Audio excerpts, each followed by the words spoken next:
Hello, Bacho. Let's read this question. So this question says a gramophone records its revolving with angular velocity omega. A coin is placed at a distance smaller from the center of the record. The static coefficient of friction is nu. The coin will revolve with the record if. ठीक है, coin क्या करेगी आपकी record के साथ साथ revolve करेगी, किस कंडीशन में वो आपको बताना है। ठीक है, तो देखिए बच्चों, इस क्वेश्चन का की कॉन्सेप्ट आप ना देखिए क्या लिख सकते हैं। The key concept of this question, coin देखिए क्या करेगी, आपका सर्कुलर मोशन करेगी। क्या करेगी?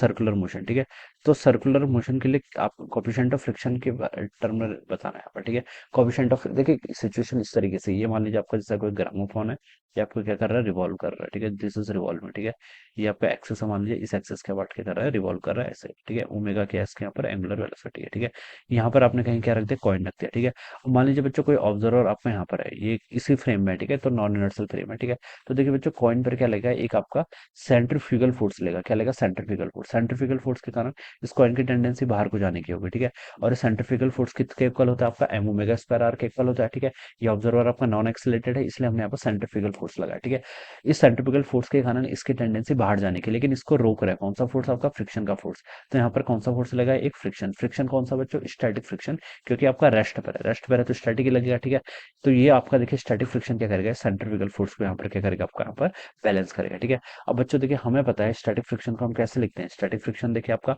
ऑलवेज, देखिए स्टैटिक फ्रिक्शन का कोई जनरल फॉर्मूला नहीं होता। जैसे काइनेटिक फ्रिक्शन को तो हम न्यू के इंटू एल लिख लेते हैं, लेकिन स्टैटिक फ्रिक्शन का कोई स्टैंडर्ड फॉर्मूला नहीं होता है। बट इसकी एक इनइक्वलिटीज होती है कि F S static friction must be lesser than और equal to mu S N के इक्वल होता है। ठीक है, इक्वल टू को साइन कब आता है, इक्वल टू को साइन तब आता है जब आपका लिमिटिंग वैल्यू फ्रिक्शन होती है। ठीक है, अगर ये कंडीशन से ज्यादा आपका राइट साइड ज्यादा हो जाता है, तो फिर आपका स्टैटिक एक्ट ना करके क्या करता है, काइनेटिक एक्ट करता है। ठीक है, but this is the condition, this is the condition for the static friction. ठीक है, अब बच्चों देखिए यहाँ पर जो स्टैटिक फ्रिक्शन है, ठीक है, ये किसके कारण आ रहा है, सेंट्रीफ्यूगल फोर्स देखिए बाहर को लग रहा है, तो उसके कारण आपका स्टैटिक फ्रिक्शन आ रहा है। तो हम लिख सकते हैं बच्चों, देखिए यहाँ पर से इसकी वैल्यू हो जाएगी आपकी एफ एस। यहाँ पर से देखिए ये आपका जो सेंट्रीफ्यूगल फोर्स है, इसकी वैल्यू कितनी होती है आपकी, M times omega square into R. मान लीजिए ये आपका आर क्वेश्चन बोला भी गया है। ठीक है, ये आर डिस्टेंस पे, तो ये डिस्टेंस कितनी, आर।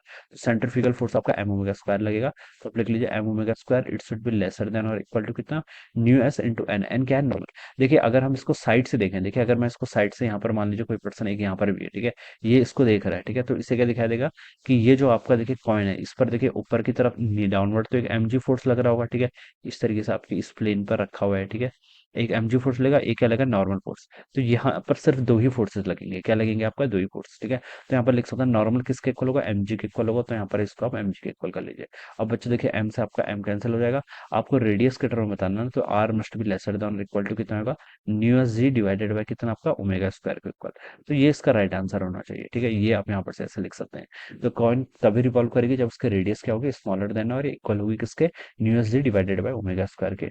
न्यू एस जी बोलो या फिर न्यू बोलो, क्वेश्चन में सिर्फ न्यू वेरिएबल यूज किया है। ठीक है, तो आप उसको न्यू बोल दीजिए। ठीक है, तो ये आपका देखिए डी ऑप्शन क्या हो जाएगा, यहाँ से करेक्ट आंसर हो जाएगा। So this will be the correct answer. So I hope you all understood this concept. All the best and thank you so much.